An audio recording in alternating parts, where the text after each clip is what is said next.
The United Kingdom is getting ready to tighten its belt. In 2 days, the government plans to announce severe spending cuts. All departments are being told to brace for reductions of 25 to 40%.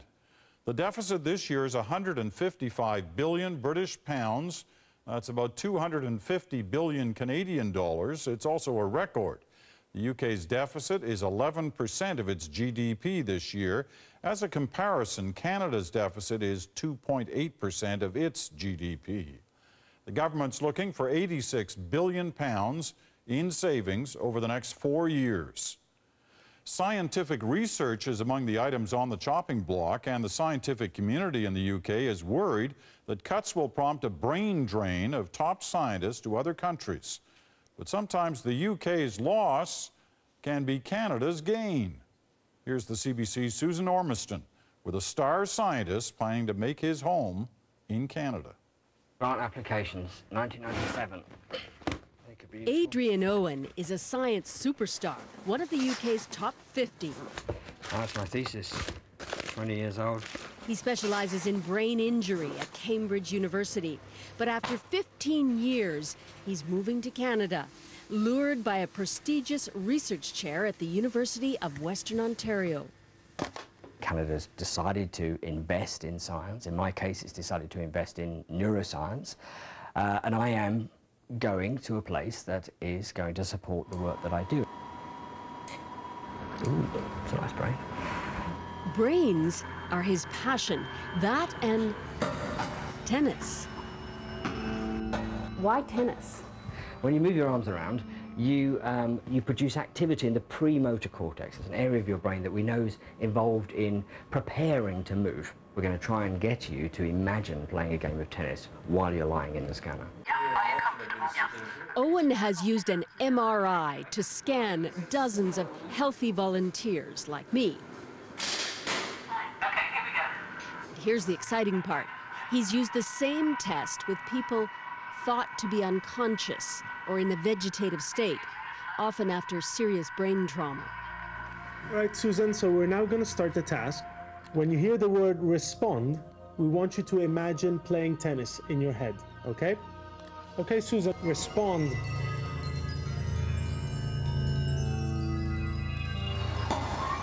You've done very well. We can see that you're playing tennis very hard.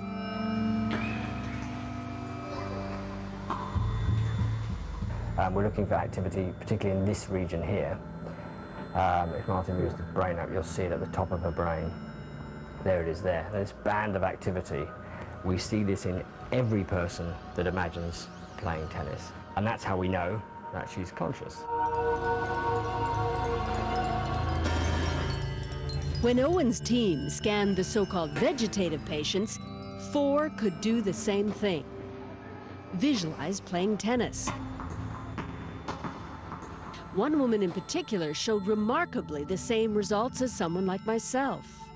When we asked her to respond in exactly the same way that we're asking Susan to respond, again, she produced activity in the premotor cortex. Relax. The research confirmed that some patients, about 17%, thought to be locked up, are actually conscious, but unable to convey that. It's hard. So, here's your brain, Susan. It's this area lit up exactly as it should have done, and exactly as it does in those patients that we think are vegetative but are actually conscious. Owen's not the only brain that Britain's losing. He's poached 5 of his team to join him. He'll have $10 million in Canadian science grants to spend over 7 years, a rare certainty. The term is very unusual, and the amount of money is very unusual. It's a 7-year... It's a lot for a long time. It's a lot for a long time. Now have a look around you. Who's going to get cut? If only the future looked as bright for these UK scientists. Rare to see lab coats in a mass demonstration, but the science community is fighting a planned public spending cut, which could wipe out billions of R&D funding. It's a downward spiral, and you lose the race. You start to lose the race with the other countries, like Canada. Canada knows that story, with years of significant brain drain in the 1990s to the US and elsewhere.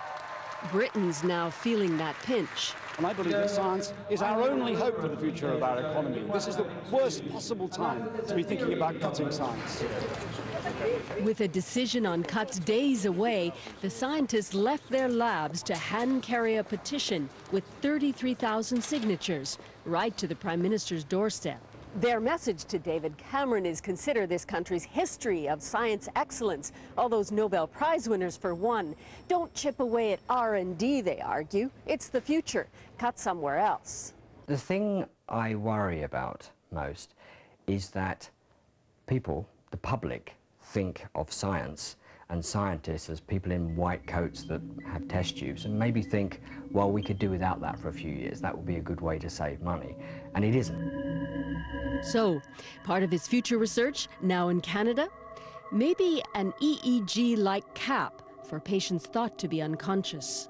A net of electrodes that are placed on the outside of the head, so it's non-invasive, it's typically not terribly uncomfortable, and we can pick up the electrical signals from the outside of the brain across the whole of the head. Britain's loss is looking like Canada's brain gain.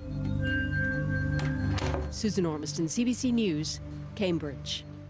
Well, actually, Canada's got quite a bit of brain gain going on. Owen's appointment at the University of Western Ontario is one of 19 Canada Excellence Research Chairs awarded by the Canadian government last May, designed to promote research and innovation in our country. The scientists are from all over the world. The program has brought 9 American scientists to Canadian universities, as well as 4 from the UK. There are 2 who have come from Germany, 2 from France, 1 from Denmark, and another from Brazil. This next story also comes from Britain. It's about the Queen. Sure, there are the crown jewels, but she's never had a rock like this one. What she said about today's gift from the President of Chile. That's next.